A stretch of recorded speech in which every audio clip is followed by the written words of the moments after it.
Alright guys, and welcome back to the Saints View the Southampton content. We are back for the final 5 games of this season. Thank you guys for your patience. We're here for our preview ahead of the Liverpool game. A trip to Anfield and a chance to do a league double over Liverpool, the reigning Premier League champions. I didn't think I'd be saying that going into this game at the beginning of the season. But before we get into it, do make sure you've hit that subscribe button if you haven't yet already, with your notifications turned on. Follow us on our socials. And as always, this video is kindly sponsored by the guys over at Pitchsport.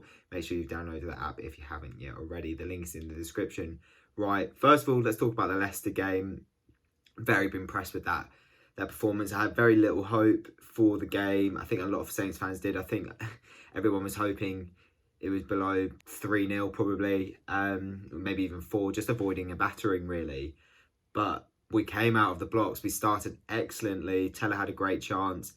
And then, you know, after everything that had been said in the week by Sky and, you know, the build-up to the game, and everyone wanted another 9-0, or it seemed that way anyway from an outsider's perspective. You know, the way Sky were bigging up the game, just talking about how poor we've been, and obviously what happened last time, Leicester went down to St Mary's, but fair play to us because we responded excellently. A red card in 10 minutes. I mean, it just felt like everyone was against us. Awful decision, and that red card's now been overturned for Vestergaard. And I think, you know, everyone thought for 80 minutes defending against Leicester with 10 men again, it was only going to go one way. But fair play to Ralph. He changed it instantly, brought on Salas, who had an excellent game. You know, a shame to see Teller come off, but I think he was the obvious choice only because of a lack of experience. And yeah, we saw a bit of a rotated lineup. I think now that we're pretty much safe, we're going to see a lot of that. We're going to see a bit of experimentation, you know, maybe play around with some new systems. But yeah, like we fought for each other, you know, we played for each other. There was a bit of fight, there was a bit of ambition, and maybe that was because of what happened last time Leicester came down to St Mary's. Maybe there was also a bit of fire in the bellies, the fact that 2 weeks before we'd lost to them in the FA Cup semi-final. But I was so impressed. You know, it was a shame that we couldn't hold on after taking the lead, but I think a draw was the fair result. I think we would have stolen 3 points if we'd hold on to win, but fair enough, we did excellently, and I'm really impressed. And yeah, we just have to take elements of that performance into our game against Liverpool in the remaining 5 games for the season. And as I said, we've rotated a bit. We saw McCarthy come in. I don't think anyone expected that. Stevens started, and then obviously Salas, who came off the bench after 10 minutes, all of which were excellent, and that definitely gives Ralph something to think about going into this game. Now, of course, as I mentioned in the introduction, we have got the opportunity to do a rare league double over Liverpool. Now, that is, of course, because we beat them 1-0 at St Mary's back in January. That was when we were a very good competitive side, and that was probably the last result before this awful, awful run. But I remember that night, again, we had injuries, and we got the early goal, and we just defended for our lives. Liverpool didn't show up on the night, and to be fair, you know, the result was bigger than it probably would have been now, in the sense that I think that was only their 2nd defeat of the season in the league, if I'm not mistaken. It was basically a time where beating Liverpool was a rarity. Since then, they have gone on to lose 7 league games, and I think 6 of those were at home, which should give us confidence. You look at the sides that have gone there and won. Like Fulham, Brighton and Burnley have all gone there and won 1-0. You know, obviously Manchester City blew them away. I can't remember who the other 2 sides were, but you know, like I said, teams that have been in and around us all season went there and won. We have to take confidence from that. And you can argue all the different factors that was a few weeks ago, months ago, whatever. You know, they were also balancing other competitions. We've got a chance. We really have a chance. After the way we played on Friday, the first half we played against Spurs, I think there's an opportunity there, but obviously we'd have to be at our very best to do so. We don't have that much to fight for. I'd like to see us have a strong end to the season. I'm sure Ralph would.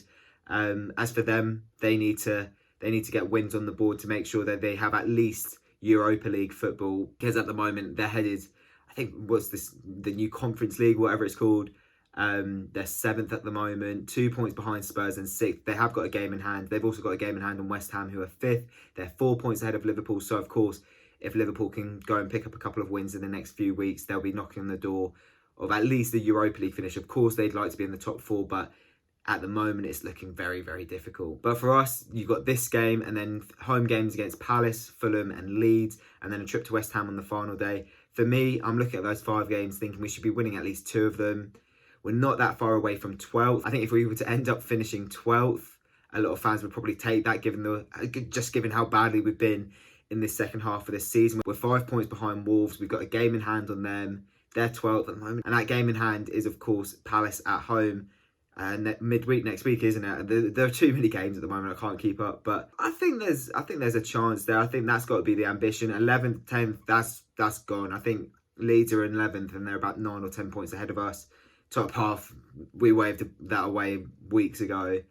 But I think if we were to finish the season 12th, maybe 13th, cup semi-final, I think some fans would be happy with that. Obviously, the way we played in the first half of the season, where we were, it's a big fall. But given the fact that we've gotten ourselves as low as 15th with this awful run in the second half of the season, I think 12th wouldn't be a bad finish. But of course, that's in 5 games' time. We have to be getting some points on the board. We've got to be putting performances in. And yeah, I hope that we can show up in this game because, you know, of course, we know how good their players are. They've got the likes of Salah, Firmino, Mane. Jota's been great this season. Fabinho, Robertson, Alisson. I mean, I could go on. They've got some unreal players who, okay, haven't lived up to the standards they've set in previous seasons, but they're still an excellent team. They've got a great manager, and it's going to be a very tough game. They've actually got something to fight for, like I said. So, you know, we're going to have to show up, but we shouldn't be scared of it. And I don't think the players will be. Their experience, you know, we beat them earlier, and they should take confidence from that. But I also see it as an opportunity to experiment a little bit, and that leads me nicely onto the predicted lineup. A bit of a tricky one, I'm not going to lie. I've kind of gone for what I'd like to see, because after that Leicester lineup, my head's blown. I've got no clue what Ralph's thinking for the rest of the season. But in goal, I think it's going to be Alex McCarthy. Great game against Leicester, which, well, no one expected him to start, let's be honest. Forster, he's come in, he's done okay. I do think Saints should be looking at a new goalkeeper in this summer. If the funds are available, Sam Johnston is obviously an exceptional choice if we were able to get him. Apparently, West Brom will want 20 million if they go down, which it looks like they will be. I think that's going to be out of our budget. But if for whatever reason, you know, in the next month, we get a big takeover, Ralph gets 150 million to spend, Sam Johnston, let's go for him. But obviously that won't happen. At right back, Kyle Walker-Peters, and then in the middle of the back four, I'd like to see Vestergaard, now that he's available again after his red card. And I'd like to see Salisu next to him in the middle. But Bednarek has played a lot of football this season, and we've called for him to be, not dropped, I think rested is the better word, for a couple of weeks now. I think this is the time. I think Salisu had such a good game against Leicester off the bench that, for me, I think we give Bednarek a little bit of a rest for this one, but we'll obviously have to see. And then it doesn't seem that Ryan Bertrand's going to play this one. It doesn't look like he's going to play for Saints again, to be honest, which is a shame. So I think I've put Jack Stevens in there. I think he played very well again against Leicester. He played in a sort of left back role. Salisu has played there as well, but I think Jack's the better shout. And yeah, I think this is basically a reward for how good he was against Leicester.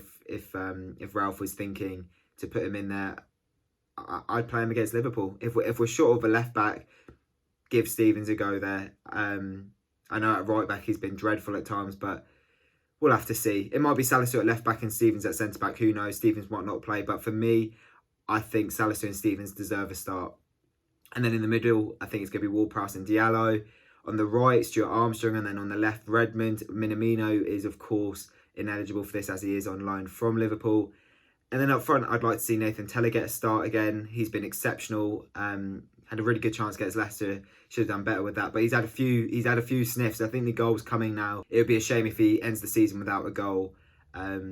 It feels like it's coming. Maybe it comes at Anfield. Who knows what a story that would be. And then Shea Adams next to him, who was, of course, his usual self against Leicester. Strong, physical, held the ball up well. Didn't really have a sniff at goal. But yeah, I think we're a much better team when Shea Adams is playing. Of course, that is assuming Danny Ings is injured. I am filming this before the press conference. Of course, if Ings is fit, him instead of Teller, but it doesn't seem likely.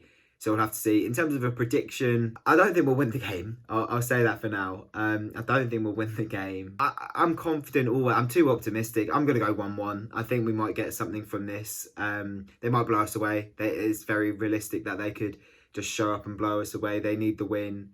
But I think, you know, I'm obviously basing this off of the Leicester game, and that was with 10 men. I think we can come away with something. I hope we do.